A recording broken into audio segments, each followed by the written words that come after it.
রাত ৯টার সময় স্বামী অফিস থেকে বাড়ি ফিরল। স্ত্রী ঘরে ঢোকা মাত্রই তার সাথে ঝগড়া শুরু করে দিল, কারণ সে তাকে পছন্দ করত না।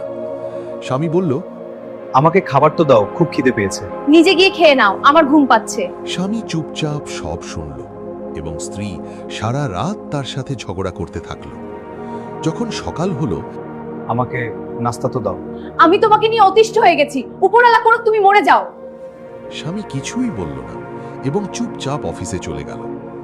দুপুরে স্ত্রী যখন তার বাচ্চাদের স্কুল থেকে নিয়ে বাড়ি ফিরছিল, তখন সে দেখল বাড়ির সামনে ভিড় জমে আছে। সে ঘাবড়ে গিয়ে সামনে গিয়ে দেখল তার স্বামীর লাশ বাড়ির সামনে পড়ে আছে। তার ওপর যেন আকাশ ভেঙে পড়ল, মনে এক নিস্তব্ধতা ছেয়ে গেল।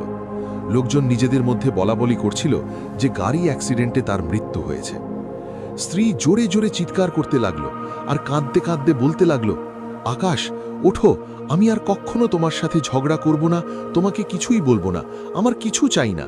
ওঠো আকাশ, তোমার খিদে পেয়েছিল না? চলো, আমি তোমাকে খাবার দিচ্ছি, আমাকে ছেড়ে যেও না, উঠে পড়ো। কিন্তু আকাশ কিভাবে উঠবে?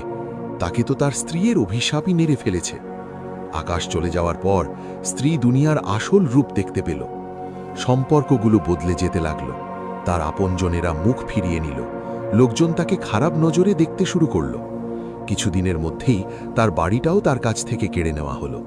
তার যেটুকু প্রাপ্য ছিল শ্বশুরবাড়ির লোকেরা তাকে দিয়ে দিল।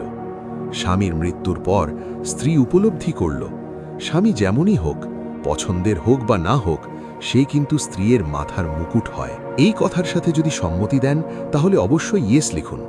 এমন গল্প আরও দেখতে আমাদের সাথে থাকুন।